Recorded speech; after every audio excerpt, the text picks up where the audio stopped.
Students, आज हम पढ़ेंगे ड्रग स्टूडेंट बिजनेस मैनेजमेंट के अंदर बैंकिंग एंड फाइनेंस क्या होता है। बैंकिंग एंड फाइनेंस में सबसे पहले आपको पता होना चाहिए बैंकिंग क्या होती है।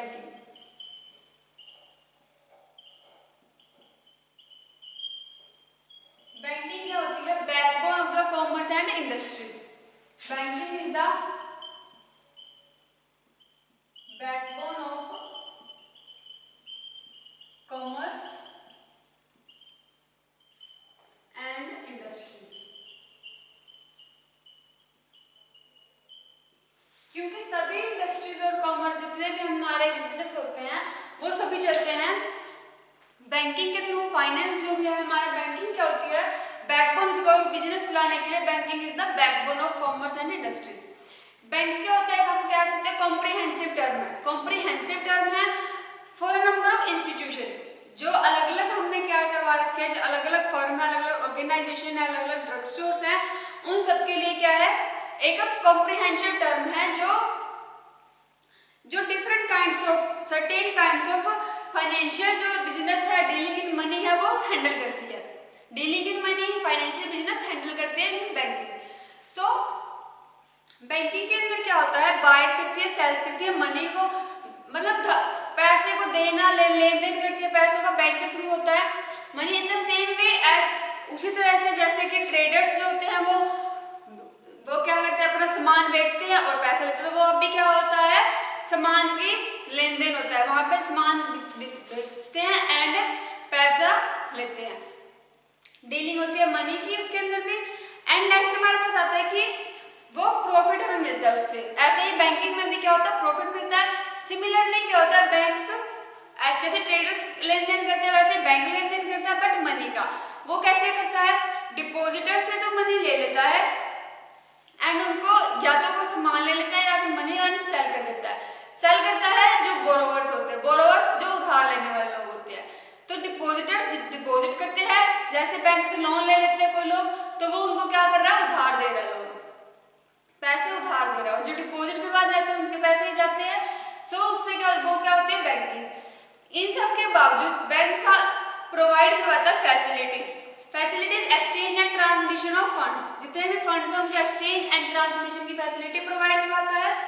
नेक्स्ट आता है इंडिया के अंदर जो बैंकिंग सिस्टम है वो indigenous as well as on western level, दोनों लेवल पे चलता है, वेस्टर्न लेवल पे भी एंड इंडिजीनियस लेवल पे भी। इंडिजीनियस सिस्टम के अंदर क्या होता है? जैसे जो आड़ती बोलते हैं, जिनको आड़ती होते हैं, क्या करते हैं? वो पैसे उधार दे देते हैं। तो क्या होता है? सेठ हो गए, महाजन हो जाते हैं, बढ़िया, तो ये क्या करते हैं? पैसे वो बैंकर के, ये इंडिजीनियस के अंदर आता है। इंडिजीनियस के अंदर जो लोग आपस में लेन देन करते हैं, क्या वर्ड बोल रही हूँ मैं? इंडिजीनियस, जो आपस में लेन देन करते हैं लोग अपने आप, वो होता है इंडिजीनियस। नेक्स्ट आता है वेस्टर्न। वेस्टर्न सिस्टम के अंदर क्या होता है कि रिजर्व बैंक ऑफ इंडिया जो है वो करता है ऐसे लेन देन। वो बहुत सारे टाइम से रिजर्व बैंक ऑफ इंडिया क्या करता है? लोन देता है लोगों को और फिर लोग उनका लोन चुकाते हैं। तो ये एक तो होता है बैंकिंग के थ्रू, एक होता है लोगों के बीच अपने आप, तो वो इंडिजीनियस एंड वेस्टर्न के अंडर आते हैं। नेक्स्ट आता है जैसे रिजर्व बैंक ऑफ इंडिया हो गया, ये तो मेन बैंक है हमारे इंडिया का। देन कंट्रोल करता है, reserve bank of India controls करता है ऑल कमर्शियल बैंक। जितने भी कमर्शियल बैंक्स हो गए, सेविंग बैंक्स हो गए, कोऑपरेटिव बैंक्स होते हैं या फिर इंडस्ट्रियल बैंक होते हैं, एक्सचेंज बुक्स होती है, उन सबको क्या करता है? हैंडल करता है। नेक्स्ट आता है आफ्टर इंडिपेंडेंस। जब हमारा देश आजाद हुआ था, स्वतंत्रता, बैंकिंग शुरू हुई थी इंडिया में, begin to grow very rapid. जो अब क्या हो रही है? बहुत जल्दी बढ़ रही है। मतलब पहले इंडिपेंडेंस से पहले बैंकिंग होती नहीं थी, इंडिपेंडेंस के बाद शुरू हुई बैंकिंग। तो उसने क्या किया? इंडिया को एक ऐसे पोजीशन पे ला दिया है, इकोनॉमिक ग्रोथ उसकी इंक्रीज हो गई बैंकिंग की वजह से। उससे क्या होता है? स्टेट बैंक ऑफ इंडिया जो है वो हुआ था 1955 के अंदर। एसबीआई लॉन्च हुआ था 1955 के अंदर। एसबीआई लॉन्चेस इन 1955, जो फुलफिल करता था फाइनेंशियल नीड्स ऑफ पीपल। जो फाइनेंशियल नीड्स ऑफ पीपल उनकी उनकी नीड्स को फुलफिल करता था एसबीआई। 1955 में इसको लॉन्च किया गया था। जो गवर्नमेंट ऑफ इंडिया है उसने नेशनलाइज किए हुए हैं ऐसे 20 बैंक्स, 20 बड़े जो कमर्शियल लेवल के बैंक हैं वैसे वैसे बैंक लगाए हुए हैं जो क्या करते हैं, हमारी इंडिया की इकोनॉमिक को इंक्रीज कर देते हैं, इंडिया की इकोनॉमी इंक्रीज करते हैं। ऐसे ऐसे 20 लार्ज कमर्शियल बैंक्स होते हैं जिनको हम बोलते हैं कमर्शियल बैंक्स, वो लगाए हुए हैं। जो नेशनलाइज्ड बैंक होते हैं, नेशनलाइज्ड बैंक होते हैं जो चेंज करते हैं entire concept of banking industry, जो बैंकिंग इंडस्ट्री का पूरा कंसेप्ट चेंज करता है, that is nationalised bank. Banks अब क्या कर रहे हैं, प्रमोट कर रहे हैं हमारी कैपिटल को, कैपिटल फॉर्मेशन को प्रमोट कर रहे हैं। और वो क्या करते हैं, अब बैंक क्या होता है कि लोन देता है, इफेक्टिव जो इंटरेस्ट रेट है, इफेक्टिव इंटरेस्ट रेट पर लोन देता है, तो लोग ज्यादा लोन ले लेते हैं, ज्यादा लोग लोन लेते हैं उन पे कि वो उनका अगर इंटरेस्ट रेट कम होगा तो उनसे ज्यादा लोन लेंगे। या फिर जो इफेक्टिव स्कीम्स जो कर रहे हैं, स्कीम के थ्रू लोन दे रहे हैं, तो वो भी ज्यादा लोन लेते हैं। नेक्स्ट आता है टाइप्स ऑफ बैंक्स, कितने टाइप्स के होते हैं। नेक्स्ट टॉपिक आता है हमारे पास types of bank.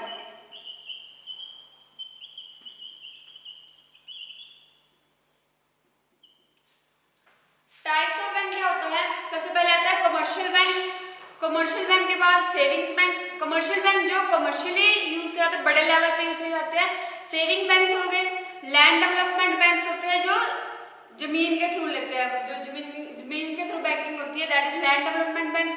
Next cooperative banks, cooperative bank होते हैं, सहकारिता बैंक जो बोलते हैं, industrial banks, exchange banks and mixed banks होते हैं। तो सबसे पहले हम पढ़ेंगे कमर्शियल बैंक क्या होता है। टाइप्स ऑफ बैंक का पार्ट है commercial banks.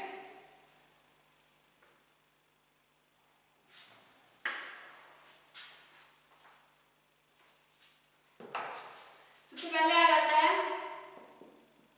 Commercial bank.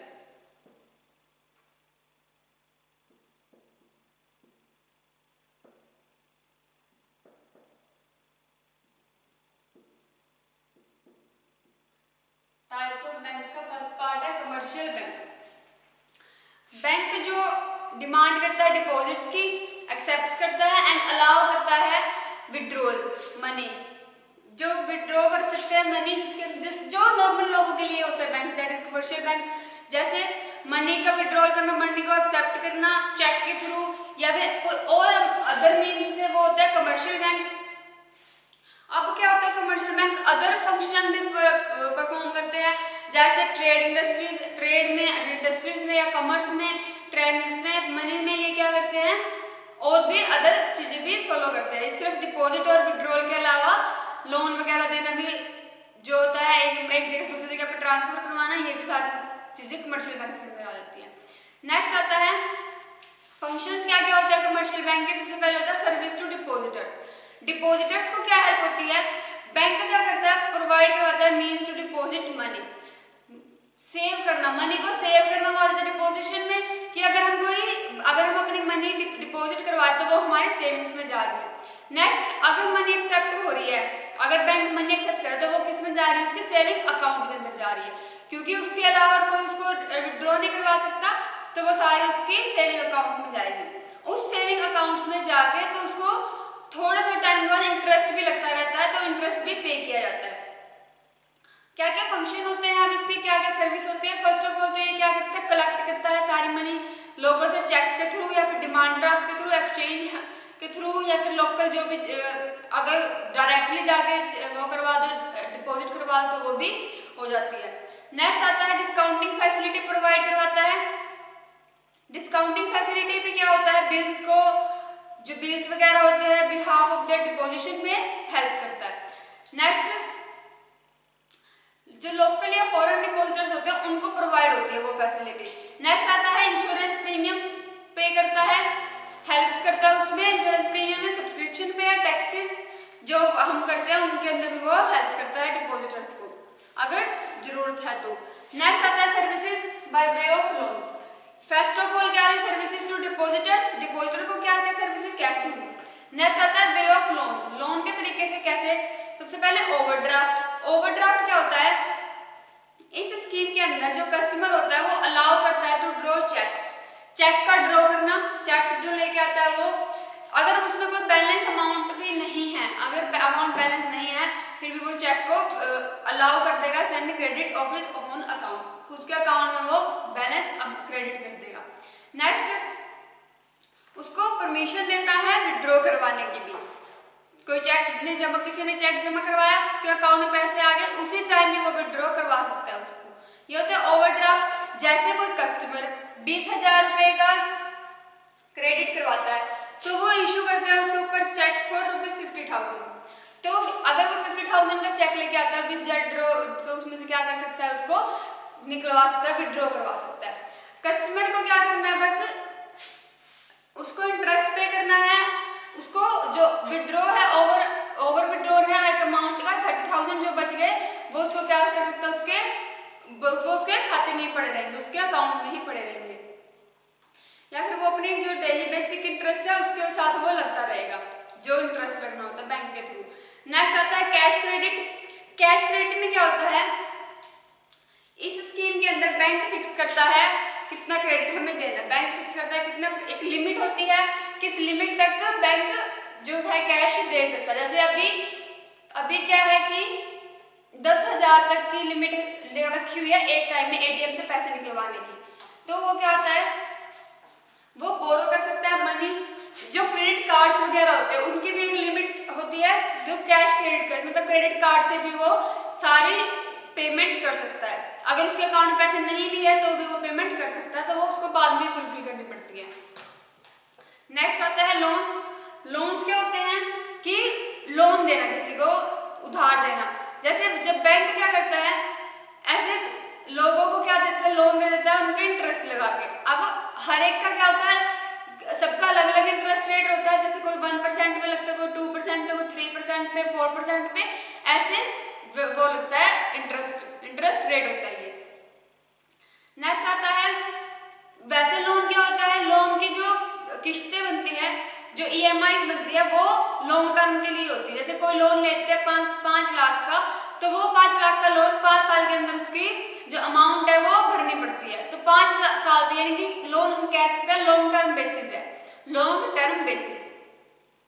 Next आता है डिस्काउंटिंग ऑफ बिल्स। बिल्स की डिस्काउंटिंग में क्या करता है, इस स्कीम के अंदर बैंक क्या करता है, एनकैश करता है द कस्टमर्स बिल्स को। जब तक वो ड्यू, जब तक उसके पास पैसे नहीं आते तब तक बैंक फिल कर देता है। नेक्स्ट उसका थोड़ा सा नॉमिनल डिस्काउंट चेंजेस कर देते, चार्जेस लगते हैं। नेक्स्ट आता है मिसलेनियस सर्विस। मिसलेनियस सर्विस के अंदर फर्स्ट ऑफ ऑल हमने क्या पढ़ा, service of to depositors, service by way of loans. Next आता है मिसलेनियस सर्विस। मिसलेनियस सर्विस के अंदर क्या होता है, बाय करना या फिर सेल करना शेयर्स, बॉन्ड्स या फिर debentures on behalf of its customer. Customer के बिहाफ पर जो बाइंग होती है, सेलिंग होती है, वो शेयर कर सकता है। नेक्स्ट वैल्यूएबल आर्टिकल, जैसे मुथूट फाइनेंस है, वो क्या करता है, वो गोल्ड लोन देता है, यानी कि सोने पे उधार देता है, यानी गोल्ड ले लेता है एंड पैसे देता है गोल्ड के बदले। सो वो क्या होता है, आर्टिकल के बदले में पैसे देना, लोन देना, that is the in the miscellaneous service के अंदर आता है वो बैंक की। उसके बाद इंटरेस्ट कलेक्ट करना, लोगों से लोन के ऊपर से इंटरेस्ट कलेक्ट करना, सिक्योरिटीज पे एंड शेयर्स पे जो उसके कस्टमर से बिलोंग करती है। नेक्स्ट आता है रेगुलर पेमेंट और सब्सक्रिप्शन। जो सब्सक्रिप्शन है उसके लोग रेगुलर पेमेंट लेना, इंश्योरेंस करवाना, प्रीमियम, टैक्सेस, इनके थ्रू पैसे जो सर्विस होती है वो प्रोवाइड करवाता है। बैंक अंडरटेक्स करता है क्रेडिट को, bank undertakes credit transfer, credit transfer from one place to another, from one branch to another branch में वो ट्रांसफर करवा देता है बैंक। नेक्स्ट आता है एक्सेप्ट करता है एंड पे करता है बिल्स को, accept and pay bills of exchange in respect of जो इंपोर्टेड गुड्स होते हैं, जो गुड्स का इंपोर्टमेंट हुआ है, यानी कि गुड्स का आयात हुआ है, उनके एक्सचेंज में वो बिल्स को एक्सचेंज करवाता है, एक्सेप्ट करता है एंड पे करता है बिल्स को। नेक्स्ट आता है पीपल, जो फिर किसी ट्रैवलिंग या फिर कोई अब्रॉड की कोचिंग के लिए अब्रॉड जाने के लिए सोच रहा है, थिंक कर रहा है, तो उसके लिए भी उसको भी वो हेल्प करवाता है फॉरेन एक्सचेंज के अंदर। जो फॉरेन डिपार्टमेंट होता है वो एक्सचेंज वो लोन दे देता है और उस लोन के ऊपर अब्रॉड जाने की प्लानिंग हो सकती है। असिस्टेंस प्रोवाइड करवाता है, आल्सो एडवाइस करता है कस्टमर्स को in regard to investment, investment के रिगार्डिंग कस्टमर्स को हेल्प करता है, उनको इन्फॉर्म भी करता है, एंड जो अदर फाइनेंशियल मैटर्स हो गए वो। नेक्स्ट आता है सेविंग बैंक्स, कमर्शियल बैंक्स के बाद आता है सेविंग बैंक्स।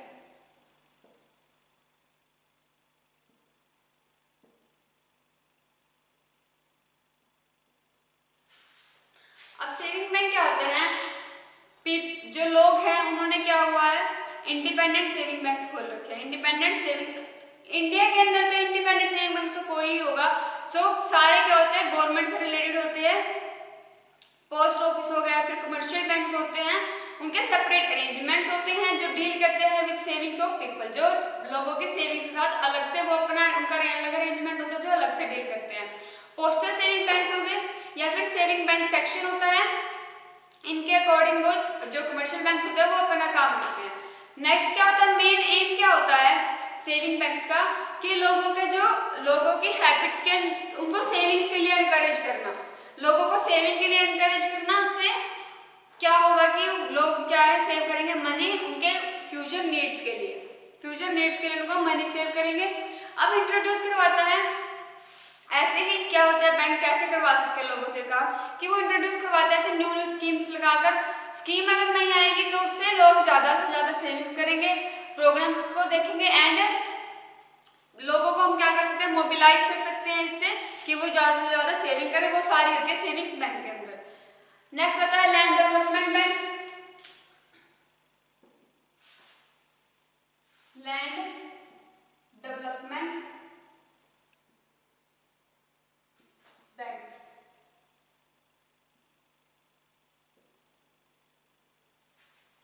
अब लैंड डेवलपमेंट बैंक्स क्या होते हैं, जैसे कोऑपरेटिव बैंक होगा, उनको हम कह सकते हैं लैंड मॉर्टगेज बैंक भी बोल सकते हैं। लैंड डेवलपमेंट बैंक को लैंड मॉर्टगेज बैंक भी बोल सकते हैं। उनका अलग से लॉन्ग टर्म, जो लैंड डेवलपमेंट बैंक होते हैं वो लॉन्ग टर्म क्रेडिट होते हैं। एक शॉर्ट टर्म क्रेडिट होते हैं जो छोटे का टाइम के लिए होते हैं, लॉन्ग टर्म क्रेडिट होते हैं जो लंबे समय तक चलते हैं। जो लैंड डेवलपमेंट बैंक होते हैं वो फार्मर जिनके पास जमीन वगैरह होती है उनके लिए ज़्यादा सुटेबल्स होती है, जैसे फार्मर्स वगैरह हो गए, तो उनको क्या करता है, या फिर कोई इंडस्ट्रीज खोलना चाहता है, उसकी जमीन है तो वो उसके अकॉर्डिंग वो लैंड डेवलपमेंट बैंक के अंदर जाकर अपनी जमीन के बदले पैसे ले सकते हैं। ये इंडिपेंडेंस से पहले ही आ चुकी थी, हमारी स्वतंत्रता से पहले ही लैंड डेवलपमेंट बैंक थे जो जिनका कोई रैपिड ऐसे प्रोग्रेस नहीं होती थी उस टाइम पे। सो इंडिपेंडेंस के बाद उनकी प्रोग्रेस होने लगी। प्रोग्रेस लिमिटेड है अभी भी कुछ स्टेट्स के अंदर, जैसे तमिलनाडु हो गया, आंध्र प्रदेश, वहाँ पे अभी भी लैंड डेवलपमेंट बैंक्स नहीं चलते। आंध्र प्रदेश, कर्नाटका, महाराष्ट्र या फिर गुजरात, इन सब के अंदर अभी भी लैंड डेवलपमेंट बैंक्स कम प्रोग्रेस में है। नेक्स्ट आता है कोऑपरेटिव बैंक।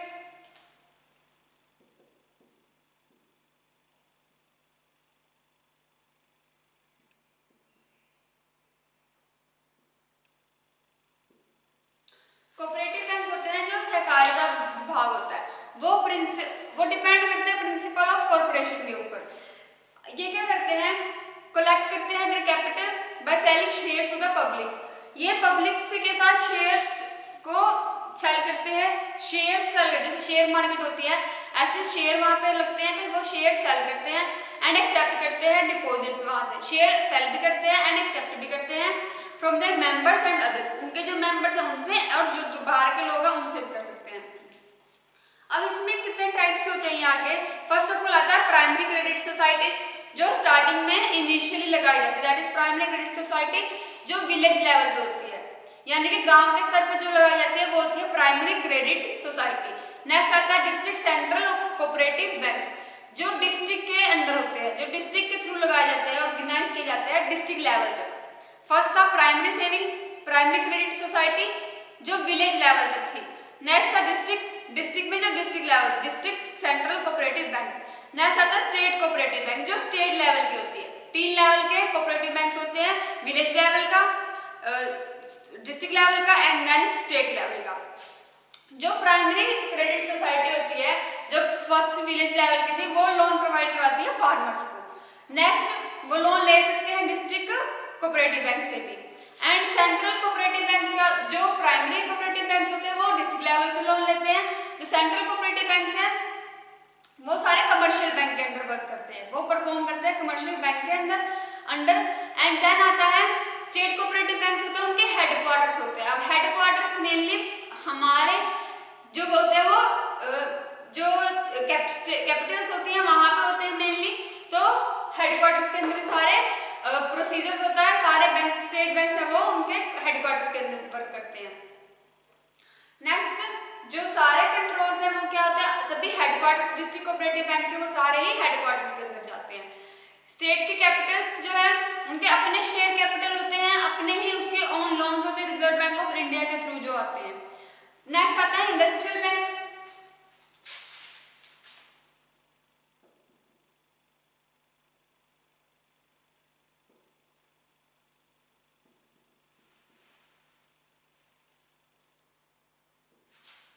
अब इंडस्ट्रियल बैंक क्या होते हैं, इंडस्ट्रियल बैंक मीडियम प्रोवाइड करवाते हैं लॉन्ग टर्म और शॉर्ट टर्म बेसिस दोनों टर्म का।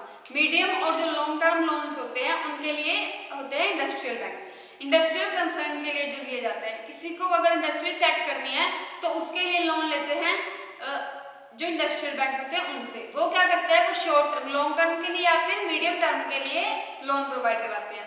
ऐसे बहुत सारे इंस्टीट्यूट्स खोल रखे हैं गवर्नमेंट ने, जैसे industrial finance corporation of India, industrial finance corporation of India, next industrial credit investment, next आता है national small scale industrial corporation, उससे नेक्स्ट आता है industrial development bank of India. तो ये 4 बैंक्स हैं जिनके थ्रू गवर्नमेंट वर्क करती है इंडस्ट्रियल बैंक के ऊपर।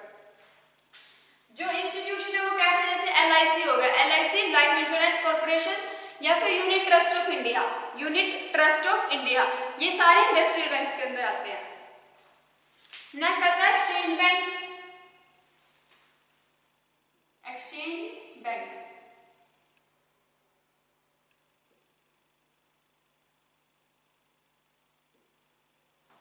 एक्सचेंज बैंक्स के अंदर आते हैं, ये मेनली कंसर्न होते हैं बाइंग और सेलिंग ऑफ फॉरेन जो एक्सचेंज होते हैं, जो फॉरेन से आते हैं, फॉरेन एक्सचेंज जो होते हैं वो ये मेनली होते हैं एक्सचेंज बैंक्स के अंदर। देन प्रोवाइड करवाता है फाइनेंस, जो इंपोर्ट हो रहा है या फिर एक्सपोर्ट हो रहा है, ट्रेड जो दूसरे देशों में सामान जाता है वो सभी एक्सचेंज बैंक्स के थ्रू होके जाता है। उनके जो भी मनीटाइजेशन होती है वो सारी एक्सचेंज बैंक्स के अंदर होती है। अब हमारे यहाँ तो रुपी चलता है, तो बाहर क्या डॉलर वगैरह जो भी है, यूरो हो गया, तो इन सब के अंदर एक्सचेंज जो होता है मनी का, तो वो सारा एक्सचेंज बैंक करवाता है। ये आल्सो प्रोवाइड करवाता है डोमेस्टिक ट्रेड के ऊपर फाइनेंस एंड परफॉर्म करता है सेवरल अदर फंक्शंस आल्सो। जो दूसरे फंक्शन है जो कमर्शियल बैंक से रिलेटेड है वो फंक्शन भी फॉलो करता है। नेक्स्ट आता है मिक्स्ड बैंक्स।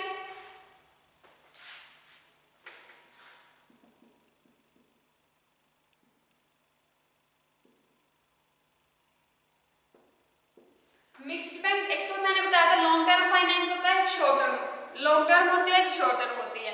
सो जो दोनों का मिक्सचर करवाए वो होता है मिक्स्ड बैंक। लॉन्ग टर्म भी हमें प्रोवाइड करवाए loan and short term finance भी करवाए, सो वो सारा कुछ आता है मिक्स्ड बैंक्स के अंदर।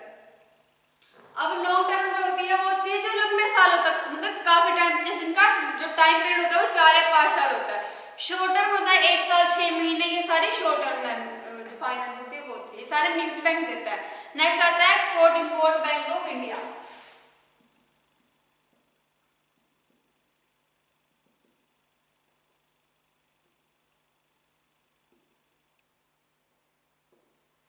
Export import bank of India जितना भी आवत होती है, निर्यात आयात और निर्यात जो होता है एक्सपोर्ट इंपोर्ट, वो सारा export import bank of India करता है। उसके अंदर क्या होता है, कोऑर्डिनेटर जो होते हैं कोऑर्डिनेट करते हैं एक्टिविटीज को एक्सपोर्ट करवाने की या फिर इंपोर्ट करवाने की। हमारे देश से कुछ सामान बाहर जा रहा है या बाहर वाले देश से हमारे देश में आ रहा है, वो सारा export import bank of India देखता है। जो गारंटीज एसोसिएशन में वो पार्टिसिपेट करता है export import bank, finance provide करवाता है and rediscounting facility to commercial banks provide करवाता है। सो ये था हमारे पास banking and types of banks. कितने टाइप्स ऑफ बैंक्स है, commercial bank, saving banks, land development banks, cooperative banks, industrial banks, exchange banks, mixed banks and export import bank of India. So ये 8 types के banks हैं जो हम पढ़ चुके हैं।